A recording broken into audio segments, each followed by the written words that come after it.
আচ্ছা, আমরা হচ্ছে আজকে চ্যাপ্টার 7 শুরু করব।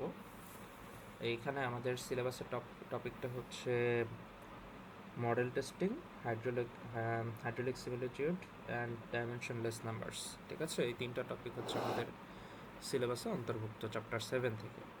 আপনাদের সাথে আমি হচ্ছে ওই যেটা বই শেয়ার করেছিলাম, একটা বই, অর্থাৎ আমরা যেই লেকচার ম্যাটেরিয়ালটা ফলো করে থাকি, আপনারা সেখানে হচ্ছে চ্যাপ্টার 7-এ যাবেন। এটা হচ্ছে সেই চ্যাপ্টার 7, ডাইমেনশন অ্যানালাইসিস অ্যান্ড সিমিলিটিউড। এই চ্যাপ্টারের যেই টপিকগুলো আর কি আমাদের সিলেবাসের সাথে, অর্থাৎ আপনাদের এই কোর্সের সাথে আছে, ওই জিনিসগুলোই হচ্ছে আমি ক্লাসে আলোচনা করব। ঠিক আছে, মোটামুটি পুরোটা চ্যাপ্টারই আছে, বাট স্পেসিফিক ওয়েতে যেগুলো আর কি বেশি দরকার, যেগুলো আমাদের এই কোর্সে কমপ্লিট করতে হবে, সেই জিনিসগুলো নিয়ে আমি আলোচনা করব। তো ডাইমেনশন অ্যানালাইসিস অ্যান্ড সিমিলিটিউড আমরা হচ্ছে এখানে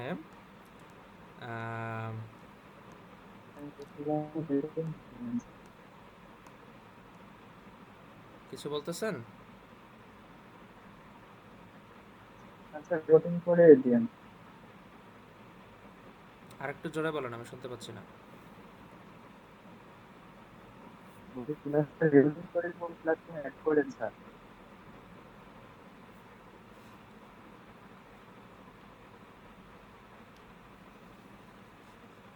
বলছি ক্লাসটা রেকর্ডিং করে গুগল ক্লাসরুমে অ্যাড করে দিয়েন। কেন?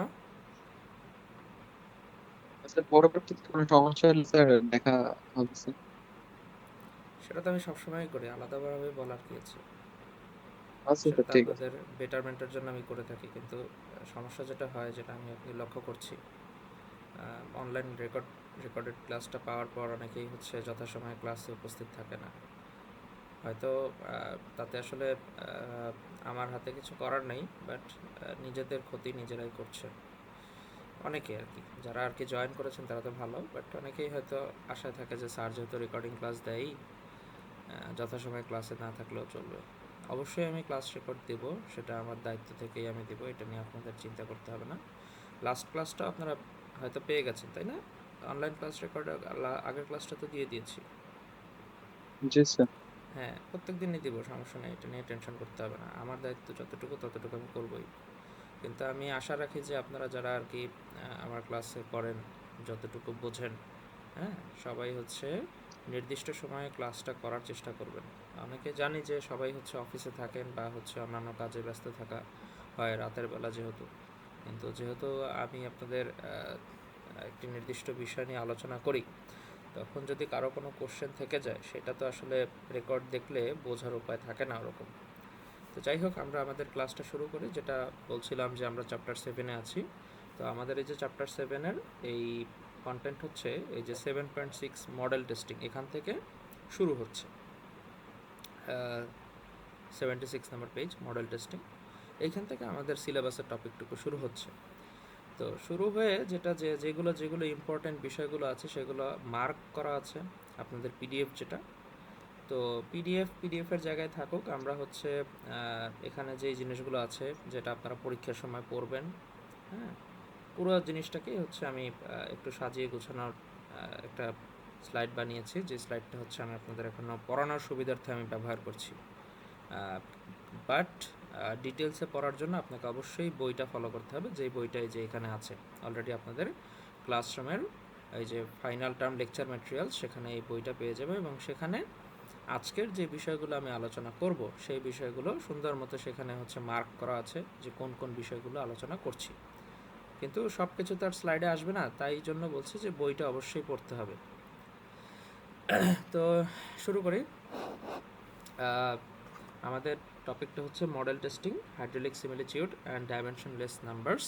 এখানে কোন কোন বিষয় আলোচনা করা হয় সেগুলো একটু আমরা দেখব। তো প্রথমেই যে টপিকটা আমাদের কাছে আসবে, যে একটা জিনিস হচ্ছে মডেল টেস্টিং। এই টপিকটা আসলে কি কাজে লাগে বা এই কাজের উদ্দেশ্য কী, আমাদের মডেল টেস্টিংটা কেন করতে হয়, why engineers test scale models. দুইটা বিষয় একটু মাথায় রাখতে হবে, যে একটা হচ্ছে যে প্রথম পয়েন্টটাই দেখেন প্রোটোটাইপ, তাই এই যে এখানে লেখা আছে প্রোটোটাইপ। আর একটা আছে হচ্ছে ফিজিক্যাল অ্যান্ড স্কেল মডেল। প্রোটোটাইপটা হচ্ছে যে ধরেন আপনাকে কোনো একটা স্ট্রাকচার বানাতে দিল, সেটা হতে পারে ধরেন পদ্মা ব্রিজ, ঠিক আছে? এখন পদ্মা ব্রিজ যখন বানিয়েছে তখন তো তার আগে অবশ্যই প্ল্যানিং করতে হয়েছে যে কোন জায়গা থেকে যাবে, বা তার হচ্ছে পজিশনটা কোথায় হবে, কতটুকু মাটির গভীরে কতটুকু অংশ দিলে সে হচ্ছে স্টেবল থাকবে। এই যে বিভিন্ন ধরনের ব্যাক সাইড প্ল্যানিং, এই প্ল্যানিংটা কেন দরকার হয় এবং প্ল্যানিংয়ের উদ্দেশ্য কী থাকে, যাতে আমি যখন স্ট্রাকচারটা তৈরি করে ফেলবো, আমি তো এখনই রড সিমেন্ট বালু নিয়ে এই পদ্মা সেতু মানে পদ্মা নদীর এক পাশ থেকে আর এক পাশে একটা ব্রিজ বানাই ফেললে সেই ব্রিজটা যে টিকে থাকবে এর কোনো নিশ্চয়তা তো নাই। তো সেই ক্ষেত্রে যখন হচ্ছে স্ট্রাকচার বানানো হয় তার পূর্বে তার কিছু প্ল্যানিং থাকে, এবং সেই প্ল্যানিংয়ের মূল বিষয়টা থাকে যে একটা ছোট মডেল বানানো হয়। মডেলটা কেমন, মানে ধরেন হচ্ছে যেহেতু মেইন যে স্ট্রাকচারটা থাকে, অর্থাৎ আমার উদ্দেশ্য থাকে যে পদ্মা সেতুর দৈর্ঘ্য কত, 6.15 কিলোমিটার সামথিং বা 6.2। তো এই যে লম্বা বা এই যে লার্জার সাইজের একটা স্ট্রাকচার, এই স্ট্রাকচারটাকে আমরা প্রোটোটাইপ হিসেবে ধরি, প্রোটোটাইপ অর্থাৎ, এবং যা ওই প্রোটোটাইপকে রেপ্লিকা হিসেবে আমরা একটা মডেল বানাই, ঠিক আছে? আমরা একটা মডেল বানাই যেটার লেন্থ অনেক ছোট থাকে, একদমই ছোট থাকে, যেটার সাহায্যে আমরা কি করি, ওই স্ট্রাকচারটা বিভিন্ন বিহেভিয়ার আমরা হচ্ছে টেস্ট করে থাকি। তো দেখেন এখানে যেটা বলেছি যে প্রোটোটাইপ হচ্ছে the actual full scale hydraulic structure আর মেশিন। সবসময় যে হাইড্রোলিক স্ট্রাকচার হবে তা না, মেশিন। আপনার কি ধারণা ফ্লুইড মেকানিক্স সম্পর্কে শুধুমাত্র আপনি সিভিল ইঞ্জিনিয়ার আপনিই পড়ছেন, এরকম কি ধারণা? অন্যান্য যে ইঞ্জিনিয়াররা আছে, বিশেষ করে ধরেন হচ্ছে মেকানিক্যালে যারা পড়ে, তাদেরও কিন্তু ফ্লুইড মেকানিক্স নিয়ে অনেক কিছু আলোচনা করতে হয়, কারণ কিন্তু তাদেরও কিন্তু এই ফ্লুইড মেকানিক্সের অনেকগুলো বিষয় নিয়ে ডিল করতে হয়। তো এই জন্য ওখানে মেশিনের কথাটা বলা হয়েছে, ঠিক আছে? আমরা যা হাইড্রোলিক স্ট্রাকচার বানাচ্ছি তারা হয়তো মেশিন নিয়ে কাজ করবে। তাহলে রিয়াল যে স্ট্রাকচারটা সেইটা হচ্ছে আমাদের প্রোটোটাইপ। আর প্রোটোটাইপের যে রেপ্লিকা অনেক ছোট হবে, প্রোটোটাইপের তুলনায় অনেক রেশিওতে অনেক ছোট হবে। তো দেখেন ফিজিক্যাল অ্যান্ড স্কেল মডেল, এটাকে শুধুমাত্র মডেল অথবা এই ফিজিক্যাল মডেল অথবা স্কেল মডেলও বলা যায়। তো বলেছে যে স্মলার রেপ্লিকা, রেপ্লিকা কথাটা পেয়েছেন, এই যে replica build and tested in the laboratory to predict how the prototype will behave before it is actually build. কথাটা কিন্তু সুন্দর মতো লেখা আছে, বুঝে যাওয়ার কথা। অর্থাৎ আমরা এই ফিজিক্যাল অথবা স্কেল মডেল, মানে মডেল আর কি সোজা কথা, এই মডেলটাকে বানানোর উদ্দেশ্য হচ্ছে প্রথম কথা হচ্ছে এটা একটা রেপ্লিকা। কার রেপ্লিকা? প্রোটোটাইপের রেপ্লিকা। অর্থাৎ যেই স্ট্রাকচারটা আমি চাচ্ছি, প্ল্যানিং করছি, বানাবো, তার একটা ছোট একটা রেপ্লিকা, এবং সেটাকে আমি ল্যাবরেটরিতে টেস্ট করি। বিভিন্ন টাইপের টেস্ট হতে পারে, সেটার ভেলোসিটি কীরকম হবে, সেটাতে কতটুকু ফোর্স আসবে। তো এই যে ল্যাবরেটরিতে যে টেস্ট করি, এটার উদ্দেশ্য হচ্ছে predicting how the prototype will behave before it is actually build. তার মানে প্রোটোটাইপের যে বিহেভিয়ারটা, অর্থাৎ সেই স্ট্রাকচারটা টিকবে কি টিকবে না, স্টেবিলিটি কীরকম হবে, পারফরমেন্স কীরকম হবে, সেই বিষয়গুলো জানার জন্য আমি এই মডেলটা বানাচ্ছি। আমার কথা কি আপনারা সবাই বুঝতে পেরেছেন? এটা একটা নতুন টপিক, যার কারণে আপনাদের একটু ভালো মতো বলে দিচ্ছি। তো এখন এই যে অ্যাডভান্টেজগুলো কী কী, হ্যাঁ, আমরা যে এই মডেলটা বানাচ্ছি, প্রোটোটাইপ থেকে মডেলটা বানাচ্ছি, সেটার অ্যাডভান্টেজগুলো কী কী? একটা হচ্ছে behaviour and working details of a hydraulic structure আর machine can be predicted from model experiments. হ্যাঁ, বিহেভিয়ার জানতে পারবো এবং ওয়ার্কিং ডিটেলস জানতে পারবো। সেকেন্ডটা হচ্ছে avoids the cost and difficulty of changing the design after a full scale structure is already build. বাংলাদেশে তো এটা আসলে ন্যাচারাল যে আমরা একটা স্ট্রাকচার বানানোর পর তার ভুল বের করি, তাই না? যে এইখানে এই সমস্যা ছিল, ফিজিবিলিটি স্টাডি ঠিকমতো হয় নাই। আপনারা তো খবরের কাগজ, মানে খবরের নিউজ দেখলেই বুঝতে পারতেছেন যে এরকম অনেকগুলো স্ট্রাকচারই হয়েছে, যেমন আমাদের বিআরটি প্রজেক্ট। যাই হোক, তো এই যে মডেলের যে মডেলের উদ্দেশ্যটাই থাকে যে ফুল স্কেলে স্ট্রাকচারটা বিল্ড না করে আগে থেকেই যাতে আমি এই বিভিন্ন ধরনের ডিফিকাল্টি এবং কস্ট ইফেক্টিভ যাতে হয়, মানে আমার যেন একবার বানানোর পর সেই জিনিসটাকে আবার মডিফাই করতে না হয়। বুঝতে পারছেন? একবার বানানোর পর আমার জন্য স্ট্রাকচারটাকে আবার মডিফাই করতে না হয়, এই চিন্তা থেকেই এই মডেল টেস্টিং জিনিসটা চলে আসছে। Several alternative designs can be studied to select the most economical, accurate and safe option. ঠিক আছে, তারপর হচ্ছে defects in an existing malfunctioning structure can be detected and rectified via its model. অর্থাৎ আমরা যদি একটা এক্সিস্টিং মডেল নিয়েও আলোচনা করি, ধরেন সেটা বানানো হয়ে গিয়েছে, কিন্তু আমরা তার মডেলের মাধ্যমে তার এক্সিস্টিং যে ম্যাল ফাংশনটা হচ্ছে, অর্থাৎ সে কেন প্রপারলি কাজ করতে পারতেছে না, সেটা কিন্তু আমরা এই মডেল বানানোর মাধ্যমে ডিটেক্ট করতে পারি। এবং লাস্টে হচ্ছে let's engineers verify the safety and reliability of a particular portion of A complex structure. একটা কমপ্লেক্স স্ট্রাকচারের সেফটি নিয়ে সে হচ্ছে ভেরিফাই করতে পারে যে এটা আদৌ সেফ কি সেফ না। ঠিক আছে, এই হচ্ছে বিষয়বস্তু, কেন আমরা প্রোটোটাইপ এবং মডেল নিয়ে আলোচনা করছি। আচ্ছা, এবার একটু সামনে যাই যে এই মডেল টেস্টিংগুলো কোথায় কোথায় লাগে। তো আপনারা দেখতেই পাচ্ছেন যে ওয়াটার পাওয়ার ইঞ্জিনিয়ার্স, বিশেষ করে টারবাইন এবং পাম্প তৈরির ক্ষেত্রে, হাইড্রোলিক স্ট্রাকচার হতে পারে সেটা ড্যাম, ওয়ার, স্পিলওয়েজ, ক্যানেল, ফলস এটসেট্রা। তারপর হচ্ছে ইরিগেশন ইঞ্জিনিয়ারিংয়ে ব্যবহার হয় কীভাবে, ফ্লাড কন্ট্রোল, রিভার ট্রেনিং, তাই না, এই জিনিসগুলো, শিপস, হারবার্স, এক এক জায়গায় এক একটা, মানে কোথায় কোথায় মডেলটা অ্যাকচুয়ালি টেস্ট, এই মডেল টেস্টিং এই জিনিসটাকে মানে দেখানো হয় যে কীভাবে এই জিনিসগুলো কাজ করবে, এই কোন কোন সেক্টরে আর কি। তো এবার একটা বিষয় হচ্ছে যে একটা মডেল সে তো আসলে একটা রেপ্লিকা, তাই না, রেপ্লিকাটা হচ্ছে প্রোটোটাইপের। তো এখন একটা মডেল সম্পূর্ণভাবে তো প্রথমে আগে বানাতে হয়। এখন বানাইতে গেলে কিছু বিষয় মাথায় রাখতে হয় যে আদৌ মডেলটা প্রোটোটাইপকে ফুললি রিপ্রেজেন্ট করে কি করে না। অর্থাৎ ধরেন আমি একটা প্রোটোটাইপ, যেটা আর কি মেইন স্ট্রাকচার আমার, হ্যাঁ, এখন তার উদ্দেশ্যে আমি একটা মডেল বানাবো। তাহলে মডেলটা যে প্রোটোটাইপের হয়েছে বা মডেলটা ঠিকমতো প্রোডাকশন মানে তৈরি করতে পেরেছি কিনা রেপ্লিকাটা, সেটা বুঝবো কীভাবে, সেইটা বোঝার জন্য আমাদের তিন ধরনের সিমিলারিটি মিলাইতে হয়। তো যেটা বলেছে যে model is fully represent it's prototype যদি থ্রি কাইন্ডস অফ সিমিলারিটি এটার সাথে মিলে, যদি মিলে যায়। তো তিনটা সিমিলারিটি কি কি, তিনটা যেহেতু বলেছে, একটা হচ্ছে জিওমেট্রিক সিমিলারিটি, সেটা হচ্ছে শেপ, অর্থাৎ শেপের সিমিলারিটি থাকতে হবে। সিমিলারিটি তো বোঝেন, তাই না, মিল, তাদের মধ্যে মিল থাকতে হবে। তো কাইনেমেটিক সিমিলারিটি অফ মোশন মানে হচ্ছে গতি, ঠিক আছে। আর ডায়নামিক সিমিলারিটি হচ্ছে সিমিলারিটি অফ ফোর্সেস। তাহলে তিনটা জিনিস পেয়ে গেলেন। যে জিওমেট্রিক সিমিলারিটি বলতে কি বোঝায়, similarity of shape. Kinematic similarity হচ্ছে মোশনের সিমিলারিটি, আর ডায়নামিক সিমিলারিটি হচ্ছে সিমিলারিটি অফ ফোর্সেস।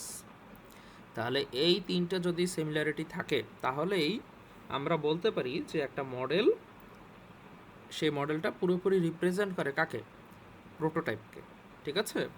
আচ্ছা, এখন জিওমেট্রিক সিমিলারিটি বলতে প্রথমে আমরা শুরু করি, জিওমেট্রিক সিমিলারিটি কী কী আছে।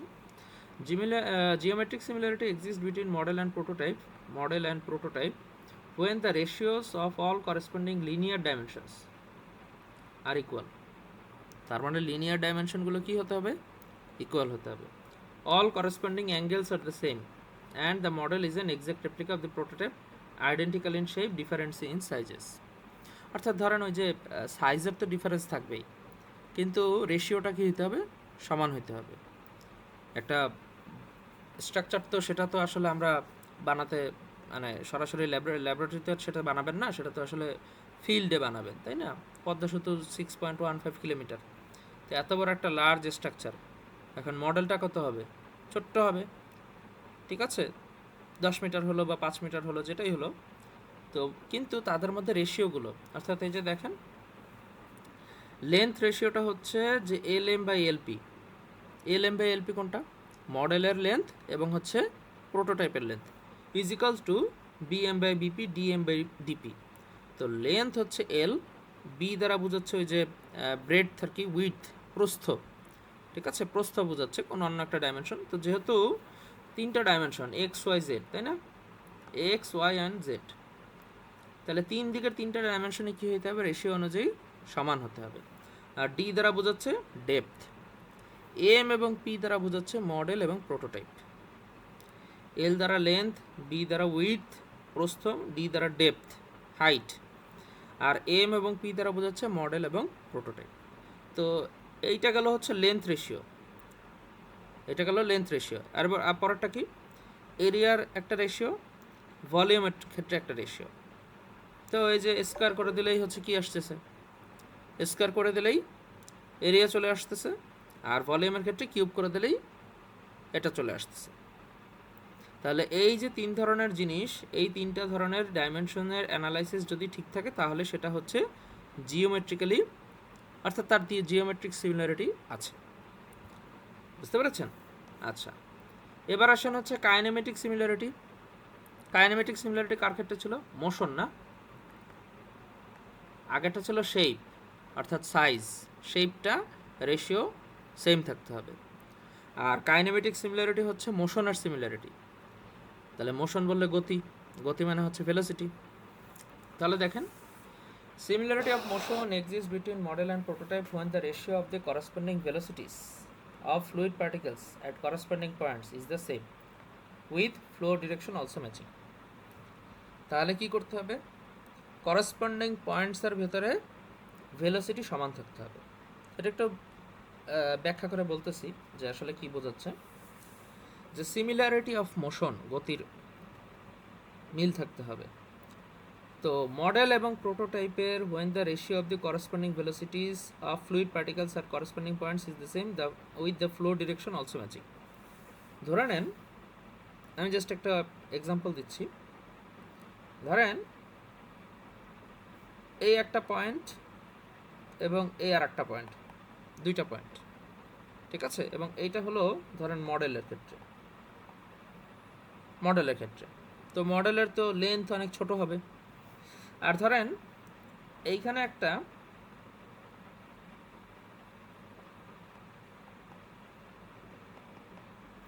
এই হচ্ছে আমার প্রোটোটাইপ। তো প্রোটোটাইপটা কি? মেইন স্ট্রাকচার, তাই না? Main structure.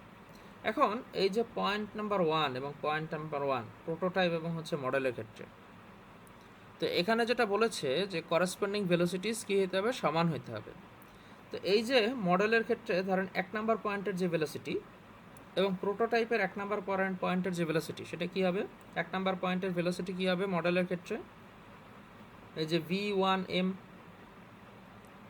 Point number 1 model, তার ভেলোসিটি, এই পয়েন্টটা ধরেন ভেলোসিটি v1m, তাই তো? আচ্ছা, আর এইখানের 1 নাম্বার যে প্রোটোটাইপের যে অংশটা, করসপন্ডিং পয়েন্ট v1p, 1 দ্বারা বোঝাচ্ছি সেকশন 1 পয়েন্ট নাম্বার 1 এবং p দ্বারা বোঝাচ্ছি প্রোটোটাইপ। তাহলে দেখেন এই যে দুইটা রেশিও v1m এবং v1p, এই দুইটা রেশিও সমান সমান দেখেন v2m ডিভাইডেড বাই v2p। তার মানে কি, এই 2 নাম্বার পয়েন্টে যে v2m হয়েছে, v2m, আর এইখানে হচ্ছে v2p, এদের রেশিও কি হয়ে গেছে? ভেলোসিটি রেশিওটা সমান হয়েছে। তাহলে ওই যে 3 নাম্বারের জন্য আবার আর একটা 3 নাম্বার সেকশন। তাহলে যেটা বোঝাতে চাচ্ছি যে মডেল এবং প্রোটোটাইপের ক্ষেত্রে যদি আমাদের এই কাইনেমেটিক সিমিলারিটি থাকতে হয়, তাহলে করসপন্ডিং দুইটা পয়েন্ট, অর্থাৎ মডেলের একটা পয়েন্ট এবং হচ্ছে প্রোটোটাইপের একটা নির্দিষ্ট পয়েন্ট, তাই না? তো সেই দুইটা পয়েন্টের যদি ভেলোসিটি রেশিও অন্য যে কোনো দুইটা করসপন্ডিং পয়েন্টের রেশিওর সমান হয়, তাহলে তাদের মধ্যে এই কাইনেমেটিক সিমিলারিটি আছে, অর্থাৎ তাদের সিমিলারিটি অফ মোশন আছে। সিমিলারিটি অফ কি আছে? মোশন আছে। একইভাবে ডায়নামিক সিমিলারিটির ক্ষেত্রে দেখেন এখানেও কি করছে, এখানে হচ্ছে ফোর্স, তাই না? ফোর্স। তাহলে এই 1 নাম্বার পয়েন্টের জন্য যেখানে ধরেন ফোর্স কাজ করছে, এইখানেও একটা কি করতেছে, ফোর্স কাজ করতেছে। তাহলে এই করসপন্ডিং ফোর্সের রেশিওটা কি হইতে হবে? সমান হইতে হবে। তাহলে দেখেন F1m divided by F1p is equals to কি? F2m divided by F2p, F3m divided by F3p। তার মানে একটা যদি মডেল এবং একটা প্রোটোটাইপ যদি আপনি ধারণা করেন, তাহলে আপনি জানেন যে কোন পয়েন্টটা কোথায় যাবে, তাই না? তাহলে সেই ক্ষেত্রে দুইটা পয়েন্টের মধ্যে ডাইনামিক সিমিলারিটি যদি থাকতে হয়, তাহলে একটি নির্দিষ্ট পয়েন্টে মডেলের ক্ষেত্রে যেই পরিমাণ ফোর্স কাজ করতেছে এবং প্রোটোটাইপের যেই একটা নির্দিষ্ট পয়েন্টে যেই পরিমাণ ফোর্স কাজ করতেছে, তাহলে সেই ফোর্সগুলো রেশিও কী হবে? জায়গা ভেদে রেশিওটা সমান থাকবে। জায়গা ভেদে রেশিওটা সমান থাকবে। আশা করি যতটুকু বুঝিয়েছি মোটামুটি বুঝতে পেরেছেন আর কি। আচ্ছা, তো সেই ক্ষেত্রে প্রথমটা গেল হচ্ছে শেপ, তাই না? যে সাইজের ক্ষেত্রে সিমিলারিটি থাকতে হবে, সেটাকে বলতেছি আমরা জিওমেট্রিক সিমিলারিটি। পরের দুটো হচ্ছে কাইনেমেটিক সিমিলারিটি, যেটা হচ্ছে মোশনের মিল থাকতে হবে। আর ডাইনামিক সিমিলারিটি হচ্ছে ফোর্সের ক্ষেত্রে সিমিলারিটি থাকতে হবে।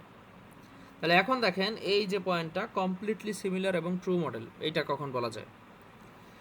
A model satisfying all three conditions, geometric, kinematic and dynamic similarity, is a completely similar or true model. In practice this is rarely achievable. দেখেন এখানে কিন্তু লিমিটেশনের কথা বলে দিয়েছে। একটা মডেল যদি তিনটা কন্ডিশনে কি করে, ফুলফিল করে। তিনটা কন্ডিশন কোনটা? একটা হচ্ছে জিওমেট্রিক সিমিলারিটি, একটা হচ্ছে কাইনেমেটিক সিমিলারিটি, একটা হচ্ছে ডাইনামিক সিমিলারিটি, তাই তো? তাহলে এই যে তিন ধরনের সিমিলারিটি, এইটা হচ্ছে কমপ্লিটলি সিমিলার আর ট্রু মডেল। যদি এই তিন ধরনের সিমিলারিটি থাকে তাহলে কি হবে? এদেরকে বলা যায় যে কমপ্লিটলি সিমিলার অথবা ট্রু মডেল। তাহলে ট্রু মডেলের ডেফিনেশন পাইছেন? বুঝতে পেরেছেন যে কোশ্চেন কিভাবে হবে? যে এখানে ট্রু মডেলের ডেফিনেশন হয়তো আপনাকে চাওয়া হবে। এখন আপনি তো পড়ে গেছেন, তো পড়ে গেছেন, হয়তো এই ওয়ার্ডটা আপনি মিস করে গেছেন অথবা হচ্ছে আপনার মাথায় থাকবে না। তো এই যে ট্রু মডেল কিভাবে হবে সেটা কিন্তু এখানে এক লাইনের ভিতরেই লেখা আছে। তো এখন দেখেন in practice this is rarely achievable. এটা হচ্ছে প্র্যাকটিক্যালের কথা বলতেছে। আমরা কিন্তু ওই ম্যাথমেটিক্যালি অনেক কিছুই অ্যাচিভ করতে পারি, কিন্তু বাস্তবে সেটা সম্ভব, অ্যাচিভ করা হার্ড অথবা হচ্ছে কি না, পসিবল না আর কি। So engineers consider only the predominant forces in a phenomena and design the model so that these forces govern the flow in both model and prototype. Insignificant forces are neglected or handled with correction factors based on experiment and experience. তাহলে ইঞ্জিনিয়াররা কি করে? যেহেতু এই true model achieve করা অনেক difficult, তো সেই ক্ষেত্রে তারা যেগুলো হচ্ছে কমন ফোর্স সেইগুলো নিয়ে কাজ করে। আর ইনসিগনিফিক্যান্ট কিছু ফোর্স আছে, সেই ফোর্সগুলোকে তারা নেগলেক্ট করে আর কি। কোনো জায়গায় ধরেন হচ্ছে লস হিসাব করে না, বা কোনো জায়গায় কিছু একটা বাদ দিয়ে চলে যায়, যাতে হচ্ছে কমপ্লেক্সিটিটা কমানো যায়। তো এই জিনিসটা আর কি ইঞ্জিনিয়াররা করে থাকে, যারা এই এই মডেল টেস্টিং নিয়ে কাজ করে।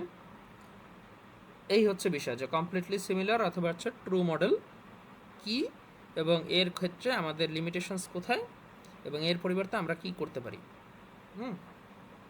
আচ্ছা, এবার দেখেন যে আসলে কোন কোন ফোর্স নিয়ে আমরা আসলে কাজ করি, অথবা এই মডেল টেস্টিংয়ের সময় গভর্নিং ফোর্সগুলো কোনগুলো। আরও অনেক ফোর্স আছে না? তো সেই ক্ষেত্রে আমরা গভর্নিং ফোর্স অর্থাৎ মেইন যেই ফোর্সগুলো, সেই ফোর্সগুলো নিয়ে আলোচনা করি। আচ্ছা, তো গভর্নিং ফোর্সের ক্ষেত্রে দেখেন, since inertia force is always present in fluid force, এখানে 6টা ফোর্স আছে। দেখেন এক নাম্বার, এই যে এক নম্বরে হচ্ছে ইনার্শিয়া ফোর্স, 2 নম্বরে হচ্ছে ফ্রিকশন ফোর্স, 3 নম্বরে গ্র্যাভিটি ফোর্স, 4 নম্বরে হচ্ছে সারফেস টেনশন। প্রত্যেকটাই আপনারা জানেন, ইনার্শিয়া ফোর্স, ফ্রিকশন ফোর্স, এগুলো সবগুলো আপনারা জানেন। প্রেশার ফোর্স, ফ্লুইড আছে তাহলে প্রেশার তো থাকবেই, তাই না? ইলাস্টিক ফোর্স, প্রত্যেকটাই আপনারা জানেন। আমি একটু ছোটোখাটোভাবে মিলাই দিচ্ছি। এবং আমাদের যে মেইন ইম্পর্টেন্টগুলো লাগবে, এই ফোর্সের মধ্যে সীমাবদ্ধ থাকলে হবে না। ফোর্স কাজ করতেছে ভালো কথা, মডেলের উপরে, প্রোটোটাইপের উপরে, যেখানেই কাজ করুক না কেন সবগুলো ফোর্স তো আছে, গভর্নিং ফোর্স, তাই না? তাহলে এই ফোর্সের মাধ্যমে আমরা কিছু ডাইমেনশনলেস অর্থাৎ নন ডাইমেনশনাল নাম্বার বা ডাইমেনশনলেস নাম্বার বের করব, যেই নাম্বারগুলো আমাদের পরবর্তীতে স্ট্রাকচারটা বুঝতে হেল্প করবে, স্ট্রাকচারটা বুঝতে হেল্প করবে। যেমন এখানে দেখেন রেনল্ডস নাম্বার, রেনল্ডস এই যে নাম্বার প্রত্যেকটাই হচ্ছে এক একটা করে কি নাম্বার, অর্থাৎ ধরেন রেনল্ডস নাম্বারের ভ্যালু আসবে 163, আসতেই পারে, মানে যে কোনো একটা সেটা কোনো রেশিও ছাড়া, সেটা কোনো রেশিও ছাড়া অর্থাৎ ইউনিট ছাড়া একটা নাম্বার আর কি, ঠিক আছে? এগুলোর কোনো ইউনিট থাকবে না, জাস্ট হচ্ছে একটা নাম্বার আসবে, অর্থাৎ ডাইমেনশনলেস, যেহেতু বলেছি ডাইমেনশনলেস, ডাইমেনশনলেস মানে কি তার হচ্ছে ইউনিট নাই আর কি, সোজা কথা। সো এরপর আসবে ফ্রুট নাম্বার, ফ্রুট নাম্বারের ভ্যালু ধরেন আসলো 1.23, এরকম একটা value.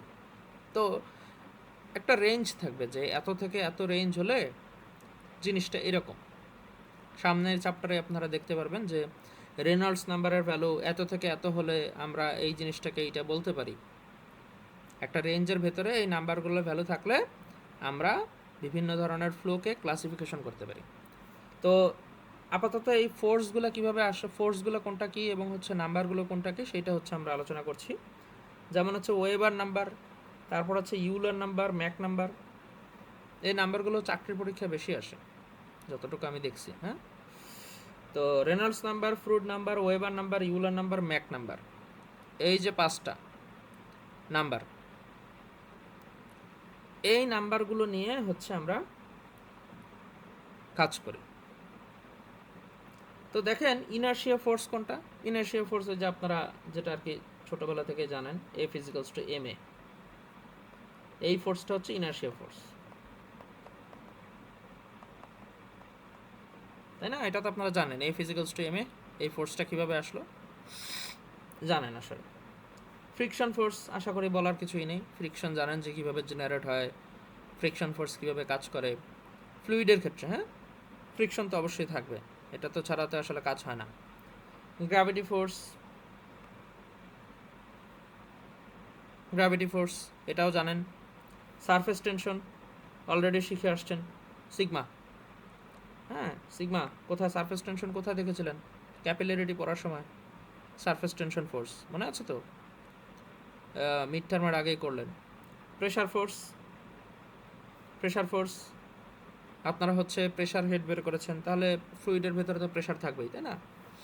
P equals to gamma এ এইচ বার, আশা করি সবারই মনে আছে। আর ইলাস্টিক ফোর্স কোনটা, এটা মনে আছে? ইলাস্টিক ফোর্স একটু মনে করেন, আমরা হচ্ছে এরকম পড়ছিলাম যে একটা সিলিন্ডারের ভেতরে একটা সিলিন্ডার নিয়েছিলাম, ঠিক আছে? তো সিলিন্ডারটা কীরকম ছিল, সিলিন্ডারের ভেতরে কোনো একটা ফ্লুইড ছিল। তো ফ্লুইড থাকার পরে আমরা কোনো একটা পিস্টন দিয়ে এটাকে কী করছি, প্রেশার দিছি, প্রেশার ক্রিয়েট করা হয়েছে। তাহলে প্রেশার ক্রিয়েট করলে কি হয়েছে, ফ্লুইডটা কম্প্রেসড হয়েছে, কম্প্রেসড। তাহলে কম্প্রেশনের অ্যাগেনস্টে সে যে একটা রেজিস্টিং ফোর্স অ্যাপ্লাই করে, অর্থাৎ যে কোনো ফ্লুইডকে যদি আপনি এরকম কম্প্রেস করতে চান, কোনো একটা পাত্রে নিয়ে কম্প্রেস করতে চান, সেই ক্ষেত্রে সে কী করে, বাধা দেয়। তাহলে এই বাধাটার নাম কি ছিল, বাল্ক মডুলাস অফ ইলাস্টিসিটি, মনে পড়ে? ওই যে কে বের করছেন, কে মিড টার্মের সময় পরীক্ষা অনেকে এটা পারছেন ভালো। তো এই যে বাল্ক মডুলাস অফ ইলাস্টিসিটি কে, এইটাই হচ্ছে সেই, এইটাই হচ্ছে আমার সেই elastic force, bulk modulus of elasticity, elastic force. ঠিক আছে, তাহলে 6টা ফোর্স সম্পর্কে আমাদের আইডিয়া হয়ে গেল। 6টা ফোর্স সম্পর্কে আমার কি হয়ে গেল, আইডিয়া হয়ে গেল। তাহলে এখন সেই 6টা ফোর্সকে বিভিন্নভাবে রেশিও নিয়ে আমরা কি করতে পারি, নাম্বার বের করতে পারি। যেমন এই যে দেখেন রেশিও অফ ফোর্সেস, তাহলে দেখেন রেনল্ডস নাম্বার আমরা কীভাবে পাবো, যদি আপনি inertia force divided by viscous force, viscous force কোনটা, এই যে ফ্রিকশন ফোর্স, ভিসকাস ফোর্স কোনটা, ফ্রিকশন ফোর্স। তাহলে ইনার্শিয়া ফোর্স এবং ভিসকাস ফোর্স, ভিসকাস ফোর্স বলতে আমি বোঝাচ্ছি যে ভিসকোসিটি পড়ে যাচ্ছেন না, এই যে মিউ, তারপর হচ্ছে এই যে ছোট হাতে নিউ, এই জিনিসগুলো তো পড়ে আসছেন নর্মাল ভিসকোসিটি, ডাইনামিক ভিসকোসিটি। আশা করি মিড টার্মের আগে যা পড়ছেন সব কিছু হারাই ফেলেন নাই, কারণ একবার যেগুলো হচ্ছে পড়েছেন সেগুলো কিন্তু প্রত্যেক সেমিস্টারেই কি লাগবে। তো এই যে মিউ, এটা ছিল হচ্ছে নর্মাল ভিসকোসিটি বা জাস্ট ভিসকোসিটি, আর এই নিউটা ছিল হচ্ছে ডাইনামিক ভিসকোসিটি। তো যাই হোক, তাহলে ইনার্শিয়া ফোর্স এবং ভিসকাস ফোর্স এই দুইটাকে রেশিও করলে আমরা রেনল্ডস নাম্বারটা পেয়ে যাব, এবং সেটা বের করার সূত্র হচ্ছে এই যে এটা VL বাই নিউ। একটু বড় করে দেখাই, VL divided by nu, VL divided by nu. তাহলে এইটা হচ্ছে ভেলোসিটি, প্রথম যে বড় হাতের V এটা হচ্ছে ভেলোসিটি দেখবেন, এলটা হচ্ছে লেন্থ, আর এইটা হচ্ছে ভিসকোসিটি, ডাইনামিক ভিসকোসিটি। বুঝতে পেরেছেন? তো এই একটা দেখালাম, বাকিগুলো ওইভাবে আসছে আর কি। তাহলে রেশিও অফ ফোর্সেস থেকে আমরা বিভিন্ন নাম্বার পাচ্ছি, এই হচ্ছে মেইন কথা। তো প্রথমটা হচ্ছে inertia force divided by viscous force. এরপরটা দেখেন ইনার্শিয়া ফোর্স এবং গ্র্যাভিটি ফোর্স এই দুইটা রেশিও ইন্টু এটার উপরে কিন্তু রুট, অর্থাৎ জিনিসটা এরকম, বইতে দেখলে পারবেন আর কি। ইনার্শিয়া ফোর্স ডিভাইডেড বাই হচ্ছে gravity force, inertia force divided by gravity force, এবং এটা কিন্তু রুটের ভিতরে রুট।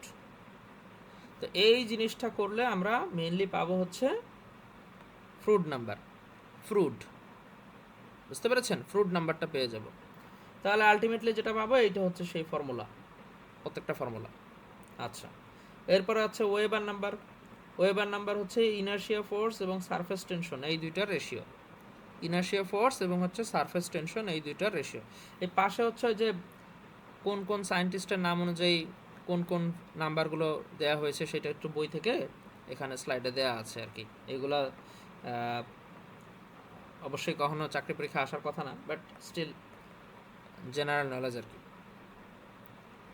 আমাদের কাজ হচ্ছে এই যে এই পাশে যেগুলো আছে আর কি, ঠিক আছে? ফর্মুলা মাথায় রাখতে হবে, এবং এই রেশিও অফ ফোর্স এইটা মাথায় রাখতে হবে, এবং নাম্বারগুলো মনে রাখতে হবে। এই তিনটা জিনিস আমাদের মাথায় থাকবে। এরপরে দেখেন root over inertia divided by হচ্ছে প্রেশার ফোর্স। এইখানে যে 6টা ফোর্স ব্যবহার করা হয়েছে, এই 6টা ফোর্সেরই আমরা বিভিন্ন ধরনের রেশিও বের করব, এবং সেই রেশিও অনুযায়ী আমরা কি বিভিন্ন নাম্বার বের করব। ইনার্শিয়া ফোর্স ডিভাইডেড বাই হচ্ছে প্রেশার ফোর্স, আর লাস্টেরটা হচ্ছে ম্যাক নাম্বার MA। এবং এই শর্ট ফর্মগুলো কিন্তু মাথায় রাখতে হবে, ঠিক আছে? সবসময় আসলে শর্ট ফর্মগুলো, যে শর্ট ফর্ম বলতে বোঝাচ্ছে এই যে RE, FR, ওয়েবার, পরীক্ষার সময় দেখবেন যে এগুলো শর্টকাটে চলে আসছে। সাপোজ আপনাকে লেখা থাকলো what do you mean by MA বা what is meant by MA EU, আপনাকে কিন্তু ইউলার নাম্বার বলবে না সরাসরি। বুঝতে পেরেছেন? এগুলো হচ্ছে ওই যে ইসের মতো, মানে লাইক হচ্ছে ইকুয়েশনের মতো। তো যাই হোক, এই যে ইনার্শিয়া ফোর্স হচ্ছে ম্যাক নাম্বার হচ্ছে ইনার্শিয়া ফোর্স এবং হচ্ছে ইলাস্টিক ফোর্সের রেশিও, এবং রুট ওভার এই যে এটা হচ্ছে রুট চিহ্ন, root over inertia force divided by elastic force. যদি এখান থেকে দেখতে অসুবিধা হয়, বইতে একদম সুন্দর ক্লিয়ার মতো দেওয়া আছে, ওখান থেকে দেখে নেবেন। সোজা কথা রেশিও অফ ফোর্সেসগুলো আমাদের জানতে হবে, যেখান থেকে আমরা বিভিন্ন নাম্বার বের করব। এই নাম্বারগুলোর এক একটা রেঞ্জ দেওয়া থাকবে, যে সাপোজ ফ্রুট নাম্বার 1-এর নিচে হলে এরকম অবস্থা হবে, ফ্রুট নাম্বার 1 থেকে বেশি হলে এরকম হবে, fruit number is equals two 1 হলে একটা কিছু হবে। তো এই নাম্বারগুলোর এক একটা রেঞ্জ থাকবে, সেই রেঞ্জগুলো মিলিয়ে আমরা কি করব, প্রথমে আমরা নাম্বার বের করব। নাম্বার বের করার পর আমরা এই নাম্বারগুলো থেকে ডিসিশন নিব যে এই জিনিসটা এরকম। এবার আসেন রেনল্ডস নাম্বার। প্রথমটা থেকে যেটা দেখাই যে কিভাবে আসলে এই রেজাল্টটা চলে আসলো, ঠিক আছে? Reynolds number VL by nu, এই যে এখানে সুন্দর মতো দেওয়া আছে, দেখেন একটু আগে সেটা আর কি লিখলাম, যে ভিটা হচ্ছে ভেলোসিটি, এলটা হচ্ছে লেন্থ, আর এই যে ছোট হাতের এই যে এইভাবে এটাকে বলে নিউ NEU, মানে মুখে বলতে হয় নিউ, আসলে হচ্ছে ছোট হাতের V, এই যে এরকম। তো এই যে এটা, তো এটা হচ্ছে কাইনেমেটিক ভিসকোসিটি। আর এই যে এটা মনে আছে নিশ্চয়ই, nu is equals to mu divided by কি রো। এইটা হচ্ছে সেই ভিসকোসিটি আর নিচেরটা হচ্ছে ডেনসিটি। তাহলে এই দুটোকে রেশিও করলে, এটা আপনারা পড়ছেন, হ্যাঁ, এটা আপনারা হচ্ছে মিড টার্মের আগেই হচ্ছে এটা পড়াইছি। তো এই জিনিসটা মাথায় থাকতে হবে, ভুলে গেলে চলবে না। তো এই যে নিউ, সেটা হচ্ছে এটা। এখন রেনল্ডস নাম্বার আমরা শিখতেছি, তাই না? তাহলে রেনল্ডস নাম্বারটা হচ্ছে ইনার্শিয়া ফোর্স ডিভাইডেড বাই হচ্ছে viscous force. Inertia force divided by viscous force. এখন দেখেন ওই ডেরিভেশনটা আপনাকে করে দিয়েছে যে কিভাবে এই জিনিসটা চলে আসলো, সেটা হচ্ছে কিভাবে আসছে সেটা আপনাকে দেখানো হয়েছে। তো ডেরিভেশন আপনাদের আসবে না, এটা নিয়ে আর টেনশন নেওয়ার কিছু নেই, বাট এখানে ভাঙিয়ে দেখানো হয়েছে যে কিভাবে কি আসে। কেমন? এখানে জাস্ট আপনাকে সেটা দেখানো হয়েছে। তো মাস ইনটু অ্যাক্সেলারেশন, সেটা হচ্ছে ইনার্শিয়া ফোর্স, অর্থাৎ মাস ইনটু অ্যাক্সেলারেশন অর্থাৎ M A ফিজিক্যালস two M A না, সেটাই লিখছে এ ফিজিক্যালস two M A. R viscous force সেটা সমান কি? ভিসকাস ফোর্স সমান সমান শেয়ার স্ট্রেস ইনটু হচ্ছে এরিয়া। তাহলে এই দুইটা ফোর্সের রেশিও, অর্থাৎ রেনল্ডস নাম্বার সমান সমান লেখা যায় এম এ ডিভাইডেড বাই হচ্ছে টাউ ইনটু এ। তো এইখান থেকে আমরা এই যে দেখেন L divided by T square, এগুলো নিশ্চয়ই আপনারা শিখে আসছেন, মাত্রা বলে এগুলোকে, অর্থাৎ টাইমের জন্য টি, মাসের জন্য এম, এগুলো তো পড়ে আসছেন তাই না? এই যে মাসের জন্য এম, এক্সেলারেশনের জন্য কি L divided by T square, এগুলো নিশ্চয়ই আপনারা জানেন। তো এই ডাইমেনশনগুলোকে ব্যবহার করে আমরা কি পাবো? এই রেনল্ডস নাম্বারের এই যে আলটিমেটলি এই সূত্রটা পেয়ে যাব। তো দেখেন বলেছে, এই যে এখানে একটা কথা লিখেছে, the smaller the Reynolds number the greater the relative magnitude of the viscous force, when only viscous force is significant relative to inertia, dynamic similarity holds. When Reynolds number is equal for model and prototype, examples incompressible flow in a pipe at a low velocity and groundwater flow. এখানে কিছু discussion দিয়েছে যে Reynolds number কম হলে কি হবে, বেশি হলে কি হবে, এই জিনিসগুলো আর কি বোঝানোর চেষ্টা করেছে আর কি। তো যাই হোক, আপনাদের হচ্ছে ইকুয়েশনটা দেখালাম। এবার আসেন আমরা একটা ম্যাথ দেখে আজকের ক্লাসটা শেষ করব। তো এক্সাম্পল 7.4, বইতে 7.4 দেওয়া আছে, এই জন্য আমরা 7.4 করতেছি, ঠিক আছে? এবং এটা হচ্ছে রেনল্ডস ল, যেটা আমরা এইমাত্র দেখলাম, R e is equals to V L by nu. এই সূত্রের মাধ্যমে আমরা কিভাবে একটা অ্যানালাইসিস করতে পারি। তো দেখেন প্রশ্ন অনেক বড়, সলিউশনটা কিন্তু অনেক ছোট, ঠিক আছে? পরীক্ষার সময় একটু ভালো মতো করতে হবে। তো দেখেন এখানে কি লেখা আছে, এবং প্রথম আমরা একটা প্রবলেম সলভ করতেছি। The performance of a ship was predicted by making its model. দেখেন একটা শিপ আছে, তো কি বলেছে, আমরা কিন্তু শুধুমাত্র এই হাইড্রোলিক স্ট্রাকচারেই এই মডেল অ্যানালাইসিস করি না, আমরা কিন্তু এই যে ওয়াটার ইঞ্জিনিয়ার বা হচ্ছে ওই যে আলাদা যে জিনিসগুলো আমরা দেখলাম সেখানেও তো এই মডেল অ্যানালাইসিস হয়, তাই না? তো সেই রকম একটা প্রবলেম আমাদের জন্য দেওয়া আছে।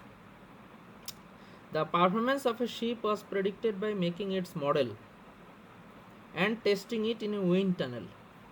তো এই উইন্ড টানেলটা ইম্পর্ট্যান্ট, এটা একটু মাথায় রাখবেন। ল্যাবরেটরিতে তো আসলে আমাদের ওই উইন্ড টানেল থাকে, সেই উইন্ড টানেল একটা জায়গা যেখানে হচ্ছে আমাদের এই শিপের মডেলটাকে টেস্ট করা হয়। একটু গুগলে সার্চ দিয়ে নিন উইন্ড টানেল কীভাবে কাজ করে বা সামথিং, যদি আপনাদের খুব জানার আগ্রহ থাকে। The length of the prototype, দেখেন প্রোটোটাইপটা হচ্ছে 350 মিটার। 350 মিটার তার মানে কি, এটা অনেক বড় একটা স্ট্রাকচার। সংখ্যাটা দেখে তো বুঝতে পারতেছেন, 350 মিটার, 1 কিলোমিটার যদি রাস্তা হয় তাহলে 350 মিটার একটা প্রোটোটাইপ। তাহলে প্রোটোটাইপটা কি? শিপ। এবং এটার একটা মডেল আছে, যে মডেলটা কি? রেপ্লিকা। রেপ্লিকা তো বোঝেন তাই না? প্রথম থেকেই বলতেছি বারবার, রেপ্লিকা। এবং এটা উইন্ড টানেল আছে, এবং উইন্ড টানেলটা মানে কি? এইটাই হচ্ছে সেই ল্যাবরেটরি যেখানে টেস্ট করবে, test.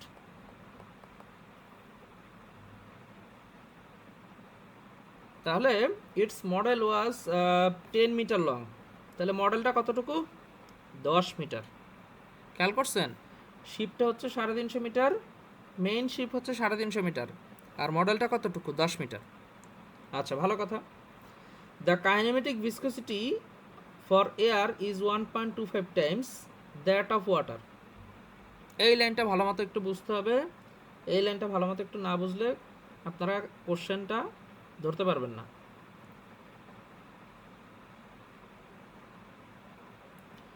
The kinematic viscosity of air is 1.25 times of water.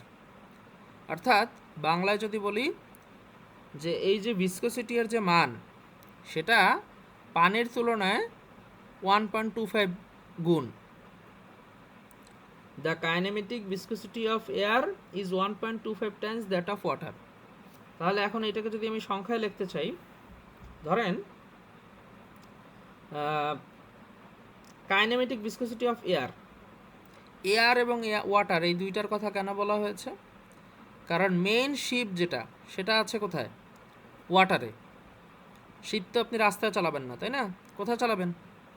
পানিতে চালাবেন, ওয়াটারে। তাহলে সেই শিপের ভিসকোসিটি কতটুকু, এবং উইন্ড টানেল মানে কি? উইন্ড মানে তো বুঝতে পারতেছেন যে বাতাস, তাহলে সেটা আছে কি? এয়ার। সেটা আছে কি? এয়ার। তাহলে একটা আছে ওয়াটার এবং একটা আছে এয়ার। কারণটা কি? ওয়াটার কেন? আমার যে মেইন শিপ সেটা কোথায় থাকবে? ওয়াটারে। আর মডেলটা কোথায় থাকবে? রেপ্লিকাটা কোথায় থাকবে? উইন্ড টানেলে। তাহলে উইন্ড টানেলে কি আছে? বাতাস আছে। তাহলে kinematic viscosity of air is 1.25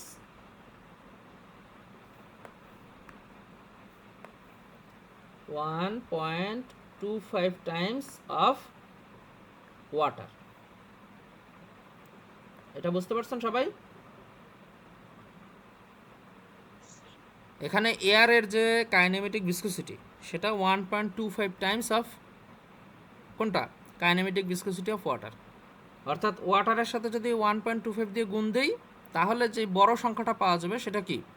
এয়ারের kinematic viscosity. অর্থাৎ এয়ারের কাইনেমেটিক ভিসকোসিটি ওয়াটারের থেকে বেশি। কতটুকু বেশি?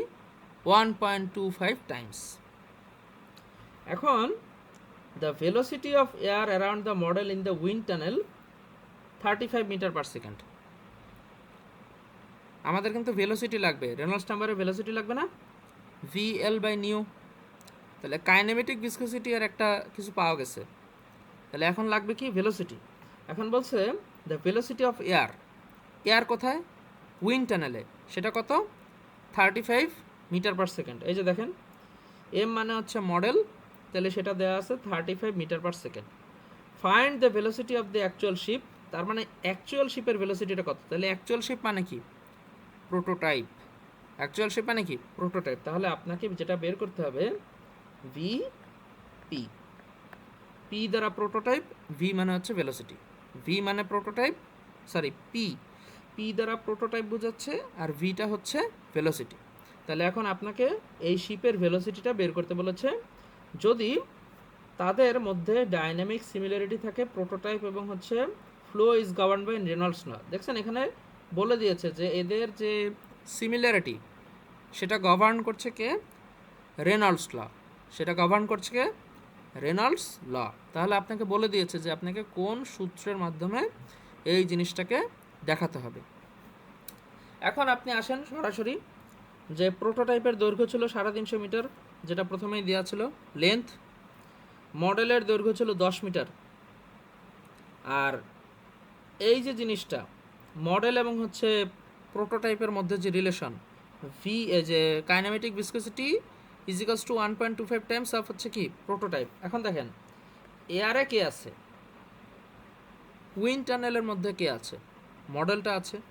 তাহলে উইন্ড টানেলের জন্য যদি মডেলটা থাকে, তাহলে VM ছোটো হাতের ভি মানে nu M is equals to 1.25 times into ওয়াটারের ভেতরে কে আছে? শিপ আছে। শিপ মানে কি? প্রোটোটাইপ। তাহলে সেটা হয়ে যাবে কি? এটা। তাহলে এখন এই যে এই লেখাটার অর্থ বুঝছেন? এই যে লেখাটা, ক্লিয়ার সবাই? Kinematic viscosity is equals two 1.25 Times of কি প্রোটোটাইপ। মডেলটা আছে এয়ারে আর প্রোটোটাইপটা আছে কোথায়? ওয়াটারের ভিতরে। আচ্ছা। জি,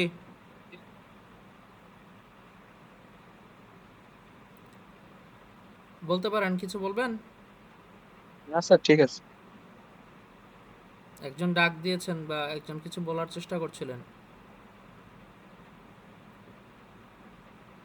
না স্যার, ঠিক আছে, বুঝতে পারছি। আচ্ছা, বুঝতে পারলে তো ভালো। তাহলে এই দুইজনের মধ্যে রিলেশনটা আমরা পেলাম। এখন আমাদের সূত্র কি? মডেল এবং প্রোটোটাইপের মধ্যে রেনল্ডস লটা কি হবে? সমান হবে। তাহলে এখন আমি সূত্রটা লিখি। এই যে মেনলি সূত্রটা এখানে লেখা আছে যে dynamic similarity Reynolds of model is equals two Reynolds of prototype. অর্থাৎ মডেলের জন্য যে রেনল্ডস নাম্বার, অর্থাৎ এই যে আর ই ইজ ইকুয়ালস টু আর ই, একটা হচ্ছে মডেলের জন্য, একটা কি প্রোটোটাইপের জন্য। তাহলে মডেলের জন্য যদি আমি লিখি তাহলে আমি কি লিখব? ভিএল বাই হচ্ছে এইখানে আসবে মডেল, এম দ্বারা মডেল বোঝাচ্ছি আর পি দ্বারা প্রোটোটাইপ বোঝাচ্ছি। একটু ভালো মতো লেখার চেষ্টা করি যাতে ক্লিয়ারলি বোঝা যায় যে অঙ্কটাতে কী ব্যবহার করা হয়েছে। যে ভিএল বাই নিউ, এইটা তো আমাদের সূত্র, রেনল্ডস নাম্বার। এখন মডেল এবং প্রোটোটাইপের কি এটা সমান সমান একই। তাহলে এম দ্বারা বোঝাচ্ছি হচ্ছে মডেল আর পি দ্বারা প্রোটোটাইপ। এখন দেখেন সবগুলো ভ্যালু আপনাকে দিয়ে দিয়েছে, সবগুলো ভ্যালু কি আপনাকে দিয়ে দিয়েছে। আপনাকে বের করতে হবে এই যে প্রোটোটাইপের যে ভ্যালুটা সেটা। বাকি সব কিছু আপনাকে এখানে দিয়ে দিয়েছে কোশ্চেনে, বুঝতে পেরেছেন? তাহলে আলটিমেটলি এখানে দেখেন এই যে ইকুয়েশনটা আমার মতো এভাবে লিখবেন। লেখার পর আপনি এখান থেকে ভেলোসিটি অফ প্রোটোটাইপটা বের করবেন এবং সেটা বের হবে কত? 0.8 মিটার পার সেকেন্ড। ক্যালকুলেশন করলে এটা চলে আসবে। ছোট একটা ম্যাথ, কিন্তু কোনটা দ্বারা কি বুঝেছে সেটা হচ্ছে আপনাকে বুঝে পরীক্ষার খাতায় লিখতে হবে। এই প্রশ্নে কারো কোথাও সমস্যা থাকলে আমাকে এখনই জানান।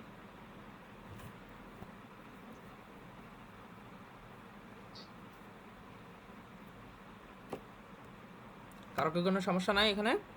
সব বুঝতে পেরেছেন? জি স্যার। ঠিক আছে, বুঝতে পারলে তো ভালো। পরীক্ষার সময় ভালো মতো পারতে হবে, খাতা ফাঁকা রেখে দেওয়া যাবে না। যাই হোক,